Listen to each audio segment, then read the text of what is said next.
Assalamualaikum warahmatullahi wabarakatuh. Halo, selamat belajar biologi. Semoga kalian selalu dalam keadaan sehat. Coba perhatikan kembali video tentang vaksin tadi. Sudahkah kalian menerima vaksin? Berdasar pengalaman kalian dan video yang telah kalian saksikan, dapatkah kalian menangkap maksud dari video tersebut?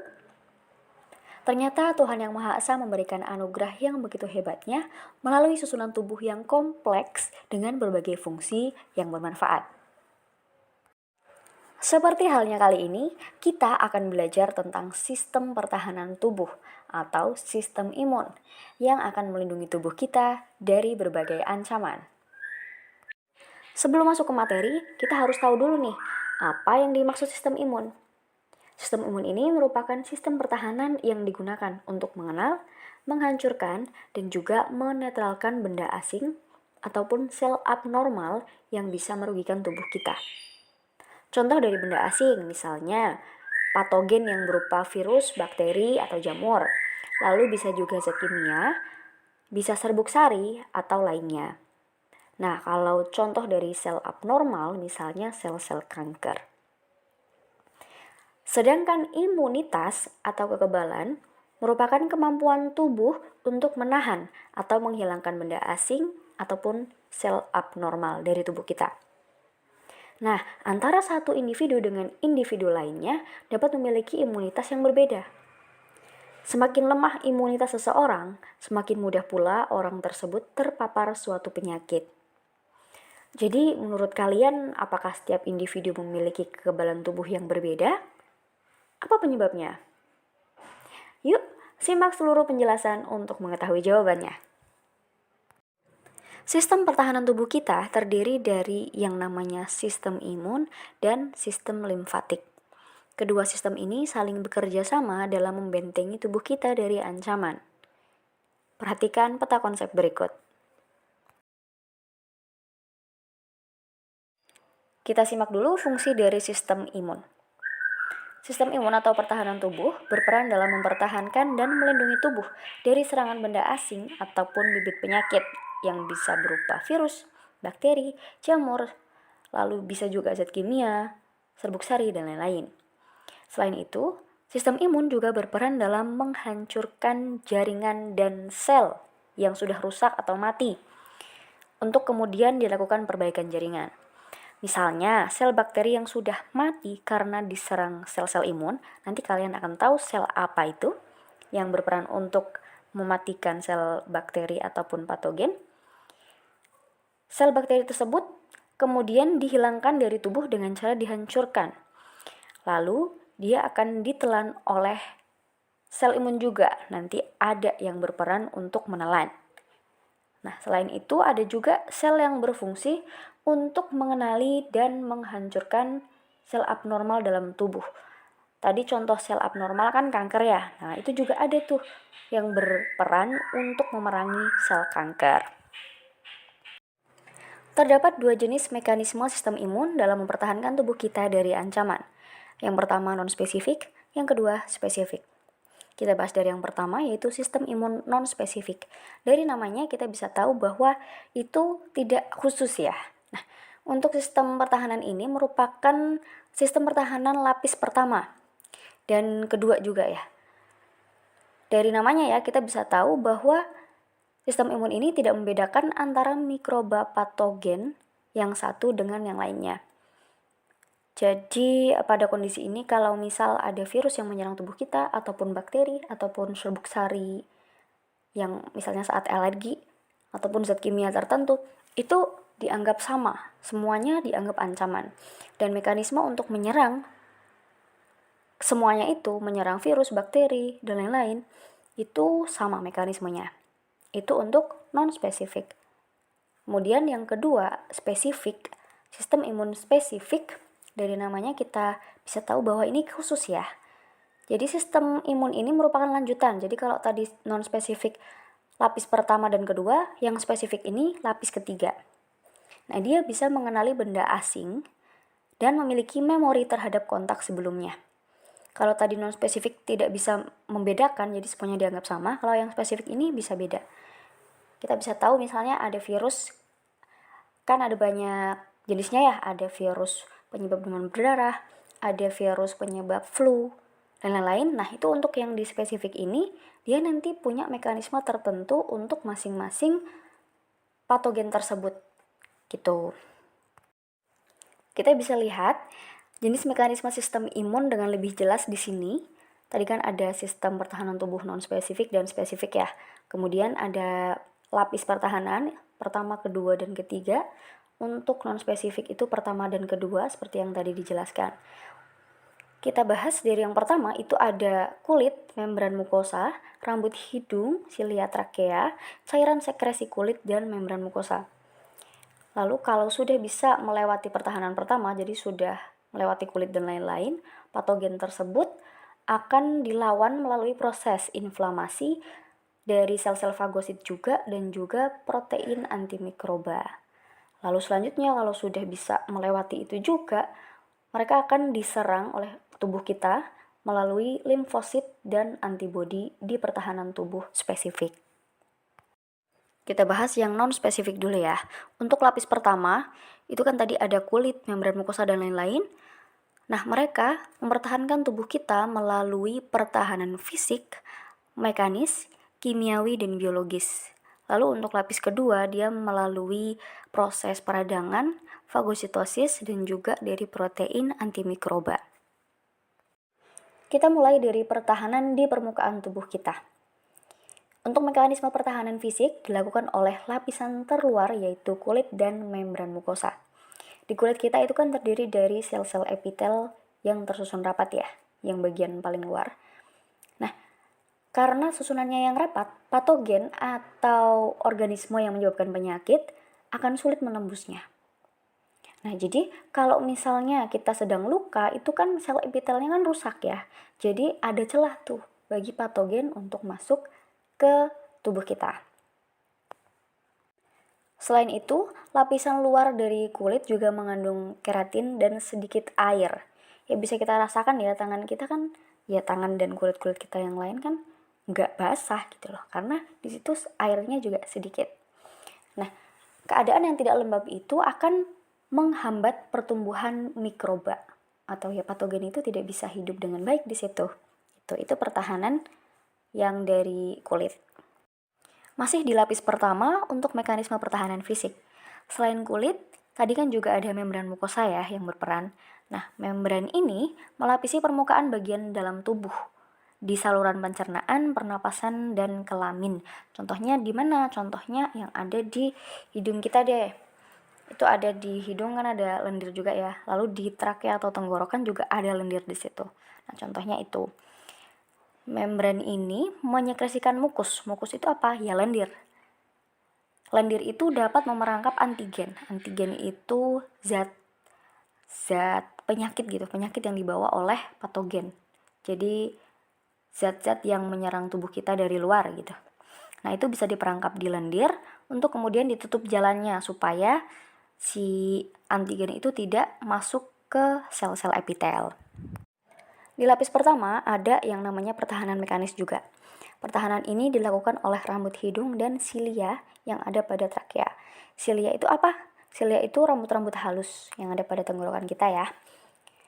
Di rambut hidung, dia bisa menyaring udara yang kita hirup dari partikel berbahaya. Jadi kalau partikel berbahayanya sudah disaring di situ, nyangkut, ya dia tidak bisa masuk ke saluran pernapasan selanjutnya.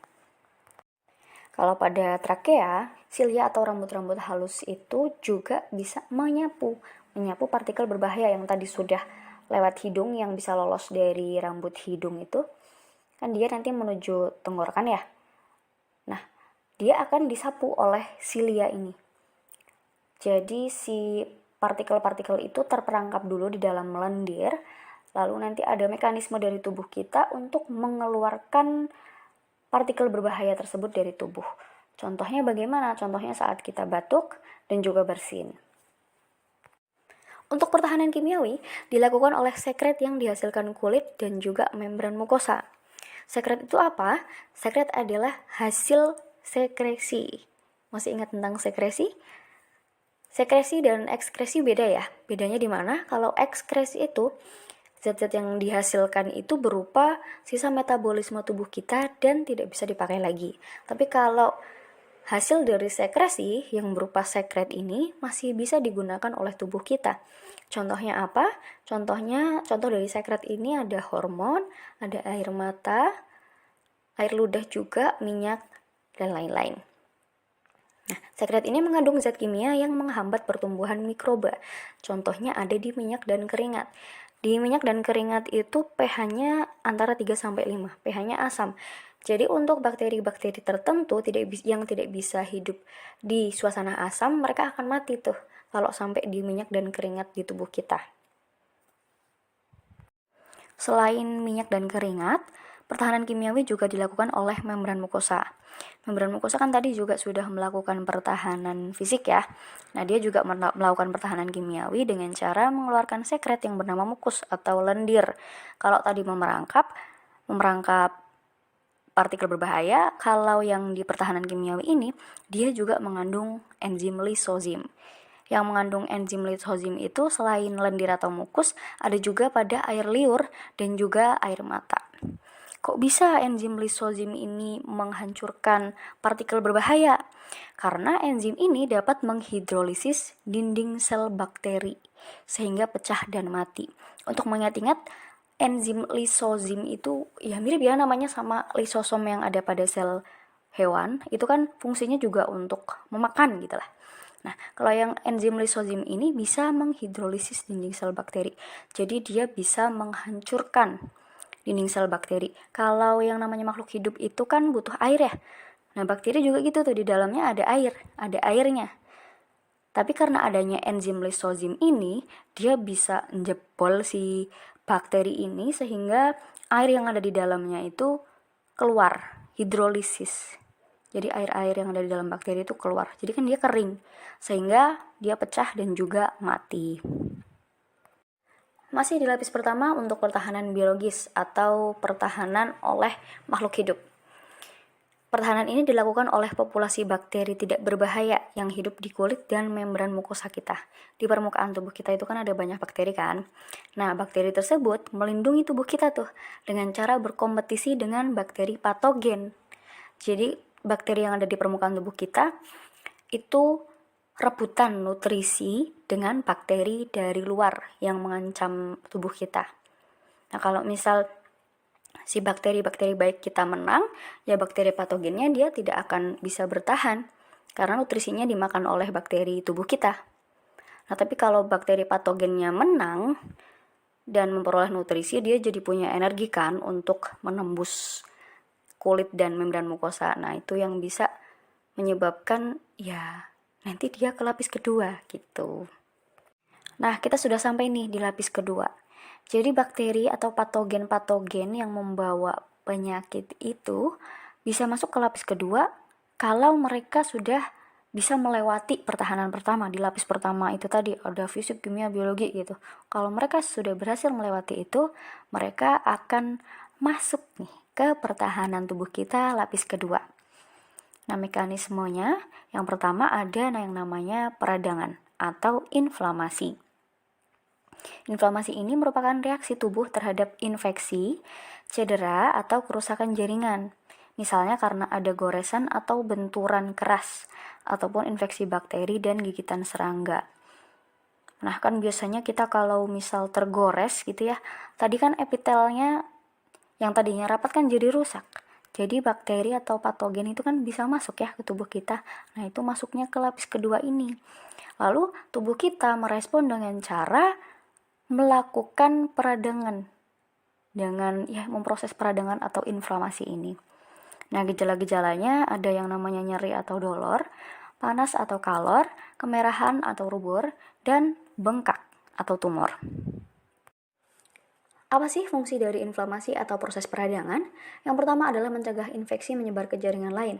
Contohnya saat tangan kita terbentur sesuatu dengan keras, itu kan nanti biasanya akan lebam ya. Tapi yang lebam itu bukan seluruh tubuh, melainkan hanya area yang dekat dengan TKP saja. Nah, inilah peran proses peradangan atau inflamasi itu. Jadi dia peradangannya cuma di daerah situ saja gitu. Nah, itu ada jaringan-jaringan yang berperan untuk membatasi daerah infeksi. Kemudian juga sebagai sinyal adanya bahaya. Dengan adanya inflamasi nanti ada sinyal tuh ke otak kita untuk melakukan mekanisme tertentu. Misalnya jadi demam atau jadi bengkak dan lain-lain. Lalu juga sebagai perintah untuk sel darah putih bekerja. Karena kan ada trigger ya, ada ancaman dari luar nih, ayo kerja sel darah putih gitu. Lalu juga untuk mempercepat proses penyembuhan dengan mekanisme yang ada. Ini kan ada juga proses pemakanan bakteri gitu. Nah, nanti kita akan cari tahu mekanisme inflamasi. Proses peradangan. Inflamasi dimulai ketika tubuh kita mengalami luka yang mengakibatkan patogen dari luar tubuh yang dibawa oleh bakteri, virus, dan lain-lain dapat melewati pertahanan tubuh lapis pertama untuk menginfeksi sel tubuh kita. Kemudian jaringan yang terinfeksi oleh patogen tersebut merangsang mastosit atau sel-sel darah putih untuk mengeluarkan yang namanya histamin dan prostaglandin. Ini hormon ya. Nah, hormon inilah yang akan menyebabkan otak kita jadi memerintahkan untuk melebarkan pembuluh darah.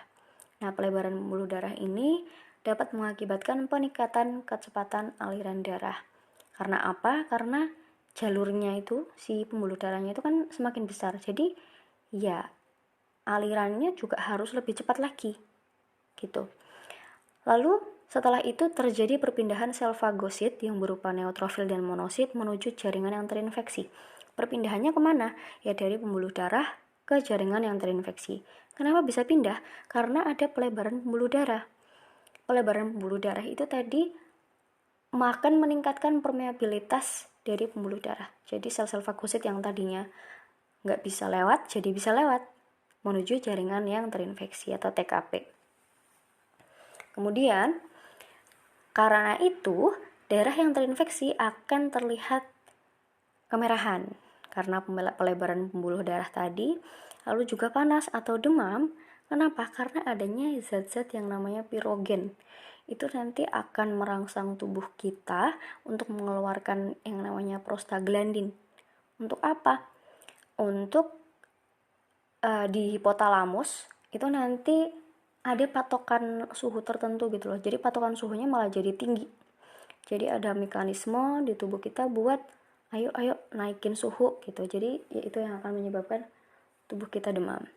Lalu juga bengkak. Kenapa bisa bengkak? Karena ada cairan ekstraseluler yang bisa pindah ke jaringan-jaringan yang terinfeksi. Karena tadi permeabilitasnya kan dari si pembuluh darah itu meningkat ya. Lalu juga nyeri. Ya yang namanya nyeri kan karena ada saraf ya. Luka itu menyebabkan saraf kita jadi mengirim sinyal ke otak. Gitu. Kemudian sel-sel fagosit akan memakan patogen melalui proses fagositosis. Jadi nanti patogennya dimakan oleh sel-sel tertentu. Nah, untuk proses fagositosis akan kita bahas selanjutnya. Masih di lapis pertahanan yang kedua, temannya peradangan. Itu ada yang namanya fagositosis. Fagositosis ini adalah mekanisme pertahanan yang dilakukan oleh sel fagosit dengan cara mencerna mikroba atau benda asing. Jadi sel fagosit itu apa? Sel fagosit ini adalah sel darah putih ya. Sering dengar kan kalau sel darah putih itu berfungsi untuk dalam sistem kekebalan tubuh gitu kan. Nah, ini sel fagosit ini salah satu jenis dari sel darah putih. Nah, sel fagosit juga terbagi lagi nih jenisnya. Jadi dua. Yang pertama adalah fagosit mononuklear. atau mono itu kan satu, nuklear itu inti ya. Untuk untuk fagosit ini dia mempunyai satu inti. Nah, dia namanya monosit. Monosit inilah yang nanti bisa berdiferensiasi nih menjadi yang namanya makrofag. Nanti makrofag bagian makan bakteri itu makrofag. Lalu untuk jenis yang kedua namanya fagosit polimorfonuklear. Poli banyak, morfo bentuk, nuklear nuklear inti sel. Nah, ini inti selnya banyak, terus ada juga dalam berbagai bentuk gitu ya. Ada neutrofil, eosinofil, basofil, dan mastosit. Bagaimana proses memakan bakteri ini atau yang dinamakan fagositosis? Jadi kalau ada sis gitu itu menunjukkan proses ya. Lalu kalau selnya itu namanya fagosit. Tapi kalau prosesnya namanya fagositosis gitu. Nah, mekanisme ini dimulai dengan pengenalan. Jadi sel fagosit akan mendeteksi mikroba atau benda asing. Jadi mereka bisa mengenali, oh ini benda asing nih, ini nggak biasa ada nih di tubuh kita gitu. Kemudian yang kedua proses selanjutnya adalah proses pergerakan yang dinamakan kemotaksis. Kenapa dinamakan kemotaksis? Karena pergerakan dari sel fagosit ini diakibatkan oleh adanya zat kimia tertentu. Zat kimia itu bisa menarik sel fagosit, jadi dia bergerak ke arah situ, ke arah si mikroba. Kemudian terjadi proses pelekatan atau adesi. Mikroba tersebut akan melekat dengan reseptor pada membran sel fagosit. Kan tadi sel fagositnya mendekat karena ada zat kimia, kemudian saat sudah dekat, dia akan melekat dengan si mikroba. Selanjutnya, setelah mikroba dan juga sel fagosit melekat, membran dari sel fagosit akan menyelubungi mikroba. Dengan cara bagaimana? Sel fagosit itu kan punya yang namanya sitoplasma ya, dan juga membran sel. Nah, sitoplasmanya itu akan bergerak untuk ya dia menyesuaikan bentuk dari si mikroba itu loh, supaya bisa menyelubunginya. Kemudian membrannya juga bergerak, ya bentuknya jadi ameboid gitu loh, jadi bisa berubah-ubah bentuk. Dan kemudian menelan si mikroba ke sitoplasma yang ada dalam fagosom. Selanjutnya terjadi proses pencernaan nih. Lisosom ini kan ada pada sel ya.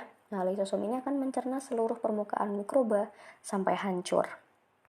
Setelah mikroba itu tercerna dengan baik dan sudah tertangani ya infeksi-infeksinya, akan terbentuk yang namanya nanah. Jadi biasanya bisa kita tahu kalau kita habis luka, kalau sudah ada nanahnya itu berarti infeksi yang ada di dalam itu sudah tertangani gitu ya. Beberapa neutrofil dan sel fagosit lain akan mati bersama dengan mikroba.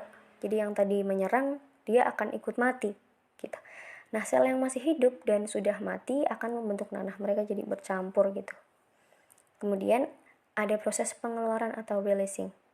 Produk dari sisa mikroba yang tidak dicerna akan dikeluarkan oleh sel fagositosis keluar sel gitu. Kalian bisa amati proses fagositosis dari video berikut.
Kemudian pertahanan di lapis kedua juga ada yang namanya protein antimikroba. Ada kurang lebih 20 jenis protein berbeda yang tergolong dalam protein antimikroba di tubuh kita. Protein antimikroba ini akan dihasilkan kalau ada virus atau bakteri atau ya patogen yang lain lah yang memasuki tubuh melalui kulit dan selaput lendir. Jadi adanya dia itu kalau ada virus atau bakteri yang masuk saja. Gitu. Nah, protein antimikroba ini salah satunya ada yang namanya interferon. Dia merupakan protein antivirus yang sekresinya dipicu oleh adanya sel yang terinfeksi virus. Interferon ini khusus untuk virus ya, tapi virusnya juga tidak dibedakan spesiesnya gitu loh. Jadi masih tergolong ke sistem pertahanan non-spesifik. Nah, fungsi dari interferon ini adalah menghalangi multiplikasi virus. Untuk mekanismenya akan kita simak selanjutnya. Cara kerja dari protein antimikroba yang bernama interferon ini yaitu dengan cara menghambat proses replikasi virus dalam sel. Replikasi itu kan cara virus untuk memperbanyak diri ya. Nah, itu bisa dihambat oleh interferon. Nah, jadi interferon ini bisa membangunkan sel yang terinfeksi dan menstimulasi terbentuknya protein antivirus. Yang dibangunkan sel apa? Sel tubuh kita yang kena virus itu tadi. Jadi nanti dia bisa menstimulasi bentuknya protein antivirus. Nah, ini bisa kita lihat untuk replikasi virus daur litik. Ini kita dipelajari di kelas 10 ya. Proses replikasi ini yang dari tahap attachment, penetration, dan lain-lain itu dihambat tuh sama interferon dengan mekanisme-mekanisme yang akan kita bahas setelah ini. Proses pertama dimulai dengan masuknya virus penginfeksi sel ke dalam tubuh kita. Jadi gen yang dibawa virus yang akan men-trigger terbentuknya interferon itu masuk dulu ke inti sel. Jadi sel tersebut yang dimasuki virus itu yang namanya sel yang terinfeksi gitu ya. Nah, kemudian sel yang terinfeksi tersebut akan membentuk molekul interferon. Setelah itu, interferon yang sudah terbentuk di sel yang terinfeksi atau yang kita bisa lihat di gambar itu sel inang 1, dia akan masuk ke sel lain, yaitu masuk ke sel inang 2 nih. Sebagai benda asing, interferonnya masuk ke sel lain atau sel inang 2. Lalu interferon tersebut yang ada di sel inang 2 akan menstimulasi sel untuk menyusun protein antivirus di sel inang 2. Jadi, kalau di sel inang 1 atau yang sel terinfeksi itu cuma membentuk interferon, nah tapi protein antivirusnya dibentuk oleh sel tetangganya atau sel inang 2. Kemudian, protein antivirus yang dihasilkan dari sel inang 2 akan memblokir reproduksi virus. Nah, gimana itu memblokirnya? Jadi kan tadi virusnya masuk ya ke sel yang terinfeksi. Nah, di sel yang terinfeksi itu cuma membentuk interferon, tapi di situ virusnya masih bisa bereplikasi tuh di sel inang 1. Jadi dia masih bisa keluar dari sel inang yang pertama. Keluar terus ke sel-sel tetangganya. Nah, tapi kan sel-sel tetangga tadi itu sudah dimasuki interferon dan mereka bisa memproduksi protein antivirus ya. Jadi di sel inang yang kedua dan tetangga-tetangganya lagi itu dia virus yang masuk ke situ sudah tidak bisa bereplikasi karena sudah ada protein antivirusnya. Jadi bisa dibilang kalau sel inang 1 atau sel yang terinfeksi itu mengorbankan diri untuk yang lain gitu. Silakan simak mekanisme interferon pada video berikut. When a cell is infected by a virus, the virus enters the cell and produces structures that are not found in uninfected cells.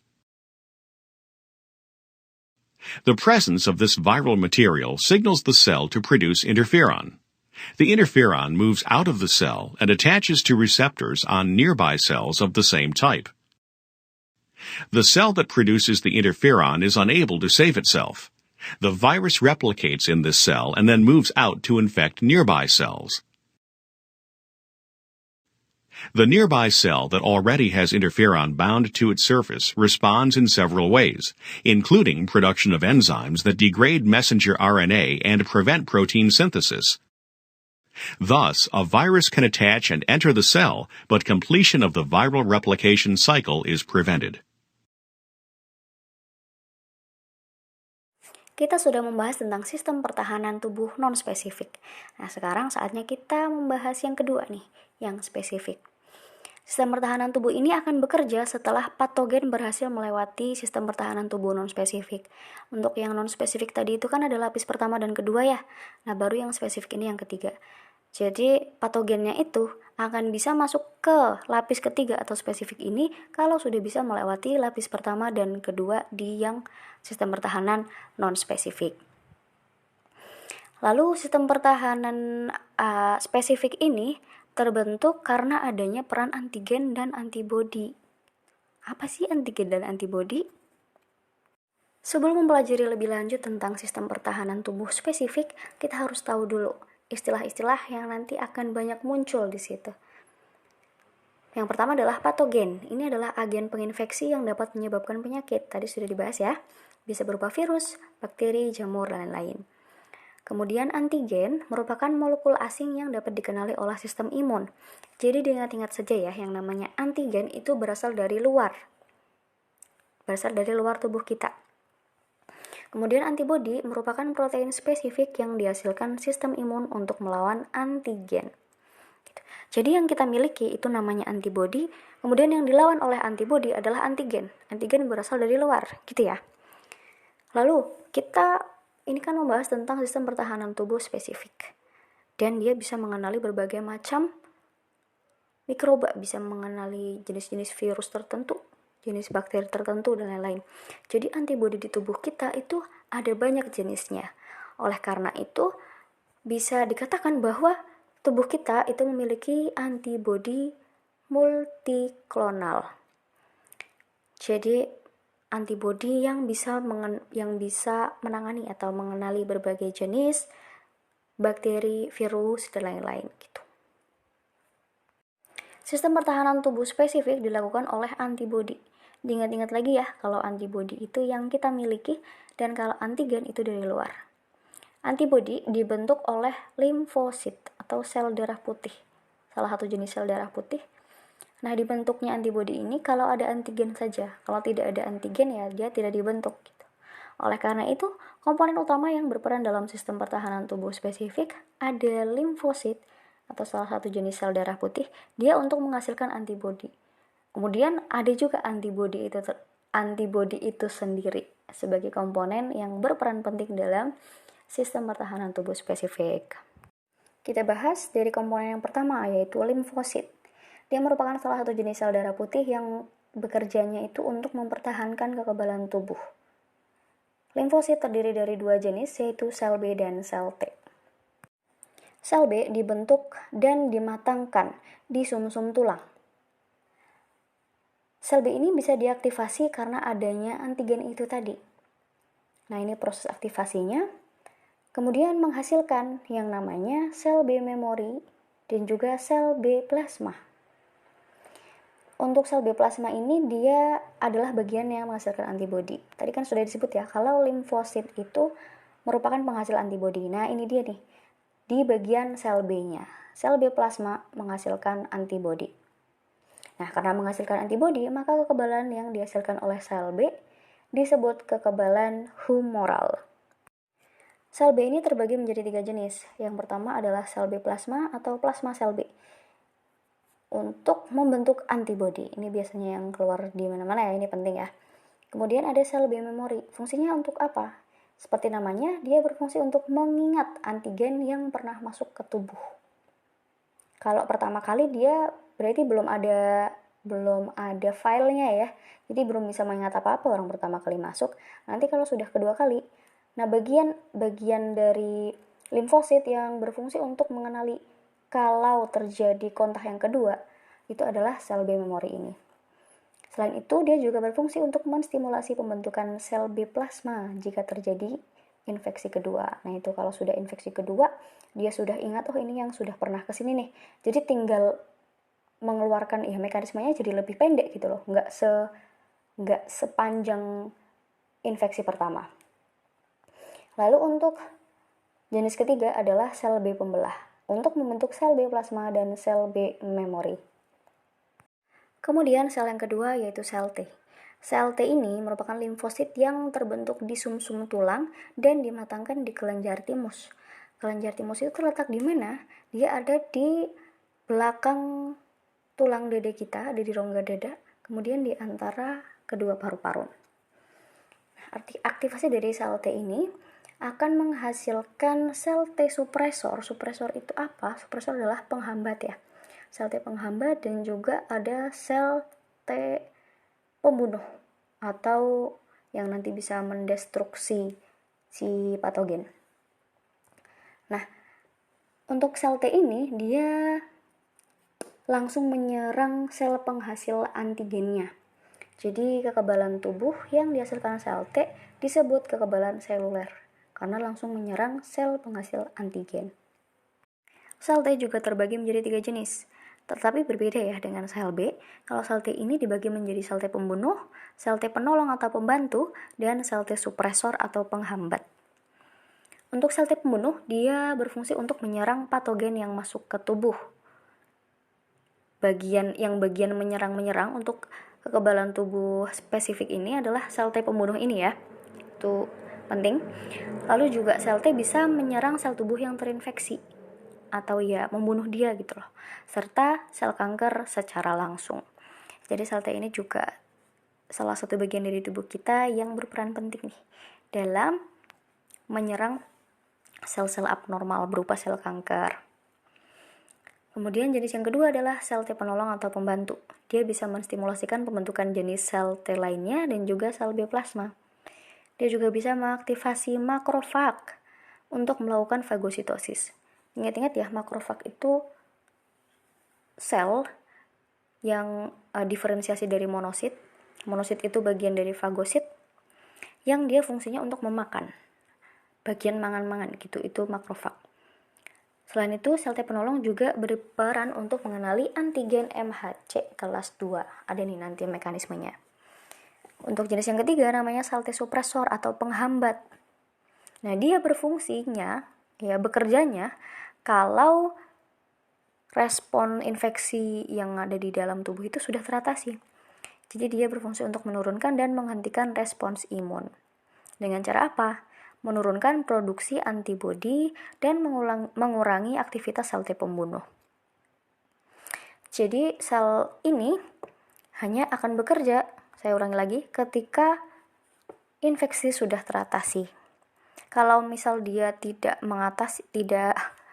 bekerja gitu loh, saat infeksi sudah teratasi, lalu sel T supresor nggak bekerja nih, misalnya nih, kan antibodinya dihasilkan terus-menerus. Sel T-nya juga membunuh terus. Nah, nanti yang kena siapa? Yang kena sel-sel tubuh kita kan. Jadi sel T supresor atau penghambat ini sangat berperan penting ya. Dalam caranya apa ya? Mengendalikan kalau sudah teratasi infeksinya.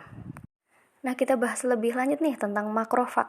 Dia merupakan sel fagosit besar dalam jaringan yang berasal dari perkembangan sel darah putih monosit. Tadi sudah disinggung ya. Kita ulang lagi biar ingat lagi. Nah, fungsinya untuk menelan antigen atau bakteri dengan cara dihancurkan secara enzimatis. Jadi menggunakan enzim tertentu. Nah, ini ada mekanismenya dari nomor 1 sampai nomor 6. Jadi yang tadinya mikroorganisme atau patogennya itu masih utuh ya, lalu ditelan kemudian oleh enzim-enzim tertentu dia dihancurkan. Setelah itu zat sisanya dikeluarkan dari si makrofag ini. Kemudian ada lagi sel di dalam tubuh kita yang benar-benar fungsinya tuh ya emang buat membunuh aja gitu. Namanya sel pembunuh alami atau natural killer. Dia merupakan sekumpulan limfosit non-T dan non-B. Jadi dia termasuk limfosit, cuma dia bukan sel T, ya bukan sel B juga. Dia bersifat sitotoksik atau bisa menghancurkan sel. Sel pembunuh alami atau natural killer ini diproduksi oleh sumsum tulang belakang, kelenjar timus, kelenjar limpa, dan juga tonsil atau amandel. Fungsinya apa? Fungsinya untuk menyerang sel kanker secara langsung. Sel abnormal itu ya. Lalu juga ada virus, bakteri, dan lain-lain. langsung, benar-benar langsung, dan memang sudah ada di tubuh kita, si natural killernya ini. Setelah limfosit, kita bahas komponen kedua yang penting dalam sistem imun spesifik, yaitu antibodi. Antibodi merupakan protein atau globulin yang berfungsi untuk melindungi tubuh melalui proses kekebalan. Untuk pembentukan antibodi yang terbentuk di dalam limfosit itu bisa dilihat dari gambar ini nih. Jadi diawali dengan masuknya patogen yang membawa antigen dari luar tubuh ke dalam tubuh kita.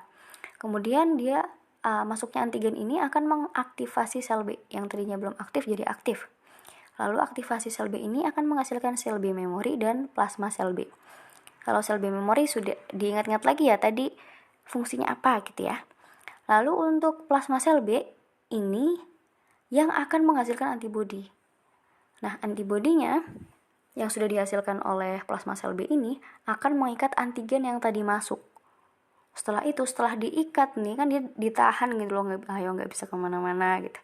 Habis itu makrofagnya datang untuk memakan si antigen. Kemudian antigennya hancur. Berikut merupakan struktur dari antibodi yang terdiri dari rantai berat, ada sepasang, dan juga rantai ringan sepasang yang mereka itu dihubungkan oleh ikatan disulfida. Bisa dilihat ya tempat pengikatan antar antigen yang warnanya merah agak orange. Nah, kemudian ada juga antigennya yang ada di atasnya itu yang warnanya merah marun. Itu bentuknya kan sesuai ya. Nah, itu cara kerja dari antibodi itu gambaran umumnya seperti itu. Kemudian kita lihat nih gambar yang berada di sisi kanan. Bisa dilihat antibodi cacar yang bentuknya ini dimisalkan ini bentuk molekulnya itu kotak. Nah, kemudian antigen cacar itu juga bentuknya kotak juga gitu. Lalu untuk campak bentuknya beda lagi dan influenza juga bentuknya beda. Nah, nanti mereka si antigen baik cacar, campak maupun influenza yang masuk ke tubuh kita akan dilawan oleh antibodinya masing-masing dengan bentuk yang sesuai. Gitu ya. Nah, oleh karena itu antibodi bisa disebut bekerja secara spesifik. Karena apa spesifiknya?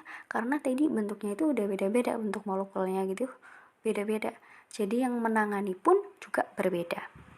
Gitu ya, bisa dipahami. Ada IgG, IgA, IgM, IgD, dan IgE. Untuk mempermudahnya bisa diingat-ingat dengan GAMD. IgG, IgA, IgM, IgD, dan IgE. Untuk IgG, dia merupakan antibodi yang jumlahnya paling banyak di tubuh kita. Ada sekitar 80%. IgG ini dapat menembus plasenta dan memberikan imunitas dari ibu kepada bayi yang baru lahir.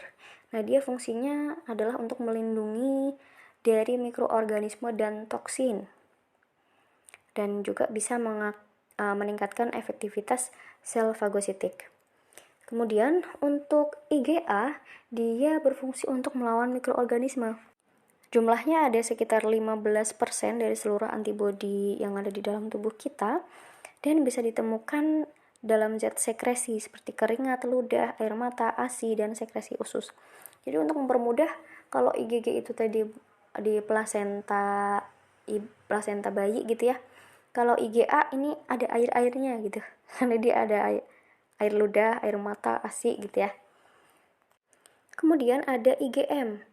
Dia merupakan antibodi yang pertama tiba di lokasi infeksi. Untuk mengingat-ingatnya biar lebih mudah gitu, IgM berarti M-nya mulai gitu ya.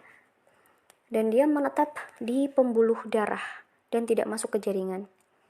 Kemudian ada IgD, dia membantu memicu respons imunitas dan jumlahnya sedikit ya kalau dibandingkan dengan si IgG, IgA gitu. IgD ini banyak ditemukan dalam limfosit B. Lalu untuk jenis antibodi yang terakhir itu IgE. Dia menyebabkan pelepasan histamin dan mediator kimia.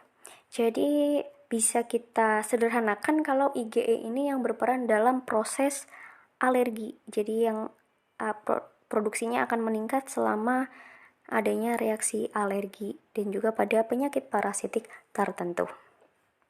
Bagaimana sih cara kerja antibodi dalam mengaktifasi antigen? Terdapat 4 cara. Yang pertama adalah netralisasi atau penempelan, dengan cara menghalangi tempat pengikatan dan juga membungkus si mikroba tersebut. Jadi kan yang namanya bakteri atau virus itu ada tempat pengikatan tertentu ya, untuk bisa masuk ke tubuh kita untuk bisa menginfeksi gitulah. Nah, proses yang dilakukan oleh antibodi yang pertama ini adalah dengan cara membungkus mikroorganisme tersebut. Jadi tempat pengikatannya jadi dihalangi gitu loh. Jadi dia tidak bisa terikat. Kemudian yang kedua adalah aglutinasi atau penggumpalan, dengan cara menggumpalkan partikel yang mengandung antigen. Jadi misalnya kalau dia berupa partikel tertentu atau berupa sel darah merah juga bisa nanti digumpalkan dulu. Kemudian yang ketiga adalah presipitasi atau pengendapan, yaitu dengan cara mengendapkan antigen yang dapat larut dalam cairan tubuh. Lalu setelah dia diendapkan, dia akan dikeluarkan dan dibuang melalui fagositosis. Jadi perlu digarisbawahi ya bahwa proses netralisasi, aglutinasi, dan presipitasi atau 3 cara kerja yang sebelah kiri itu merupakan proses fagositosis. Mereka fagositosis. Tapi kalau yang terakhir ini yang fiksasi komplement itu bukan. Untuk fiksasi komplement ini bekerja dengan cara mengaktifkan protein komplement pada saat infeksi, yang akan memicu aktivasi protein-protein berikutnya yang menyebabkan patogen mengalami lisis. Jadi protein yang sudah ada itu dia teraktivasinya kalau ada infeksi. Jadi nanti gabungan dari protein-protein tersebut bisa menyebabkan patogen mengalami lisis. Kalau berarti bisa kita ulang lagi ya, untuk netralisasi, aglutinasi, dan presipitasi itu merupakan proses fagositosis. Kalau yang fiksasi komplement itu masuk proses lisis. Tadi sudah kita singgung ya sedikit di jenis-jenis limfosit di sel B dan sel T, tentang kekebalan humoral dan seluler. Nah, kedua kekebalan ini merupakan respon tubuh terhadap antigen. Kalau yang humoral oleh sel B dengan cara menghasilkan antibodi, dan juga kekebalan seluler itu dilakukan oleh sel T, penolong dan pembunuh.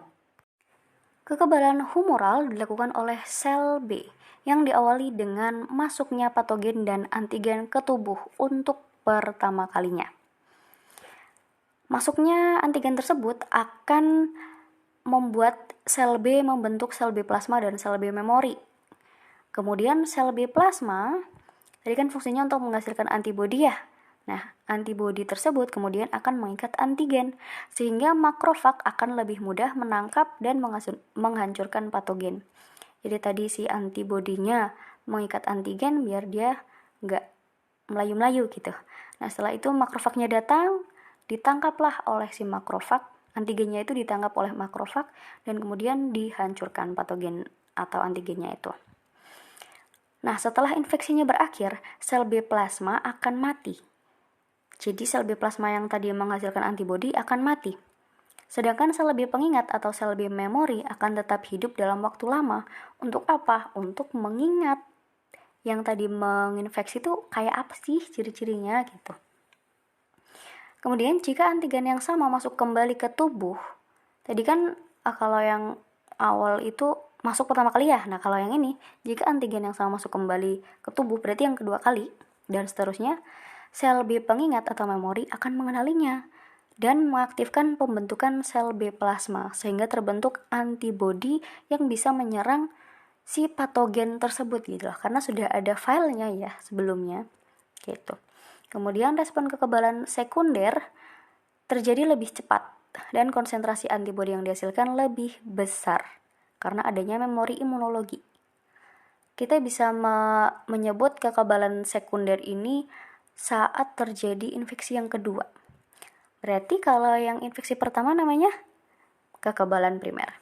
Nah, ini di mekanisme yang ini ya, berarti untuk yang langkah pertama, kedua, dan ketiga itu merupakan respon kekebalan primer. Jadi yang patogen sel B plasma setelah infeksi berakhir itu respon kekebalan primer. Kemudian yang bawahnya jika antigen yang sama, dan respon kekebalan sekunder, itu merupakan kekebalan sekunder. Jadi ya kalau sudah pernah masuk, tubuh kita akan lebih cepat menghasilkan antibodi dan juga bisa menghasilkan lebih banyak karena prosesnya lebih cepat. Sudah tahu, sudah ada filenya gitu. Sedangkan untuk kekebalan seluler, dia tidak melibatkan yang namanya antibodi. Dia langsung ke sel yang menyerang sel asing atau jaringan tubuh yang terinfeksi secara langsung. Jadi ketika sel T membunuh kontak dengan antigen pada permukaan sel asing, sel T pembunuh akan menyerang dan menghancurkannya dengan cara merusak membran sel asing melalui proses fagositosis. Sudah dibahas ya tadi fagositosis seperti apa. Nah, itulah mekanisme atau cara si sel T membunuh kontak dengan antigen. Kemudian jika telah berhasil ditangani, sel T supresor atau sel T penghambat akan menghentikan respon kekebalan dengan cara menghambat aktivitas sel T pembunuh dan membatasi produksi antibodi.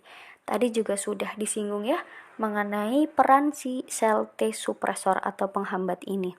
Jadi kalau sudah ditangani, itulah saatnya sel T penghambat atau supresor bekerja supaya sel T pembunuhnya tidak dihasilkan lagi. Jadi udah nggak ada yang dibunuh, lalu juga antibodinya tidak diproduksi lagi karena ya dia mau mengikat apa, antigennya udah nggak ada lagi, gitu kan. Baik, sekian penjelasan dari materi sistem imun hingga kekebalan seluler ini.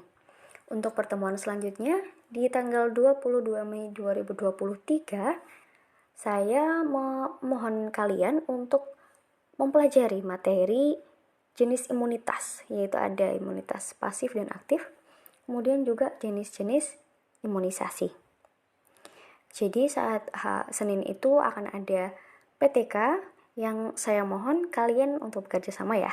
Besok insya Allah akan ada kegiatan berkelompok, lalu ada diskusi, ada presentasi juga. Jadi siapkan diri kalian, semangat, dan terima kasih. Mohon maaf atas segala kekurangan dari penyampaian saya. Wassalamualaikum warahmatullahi wabarakatuh.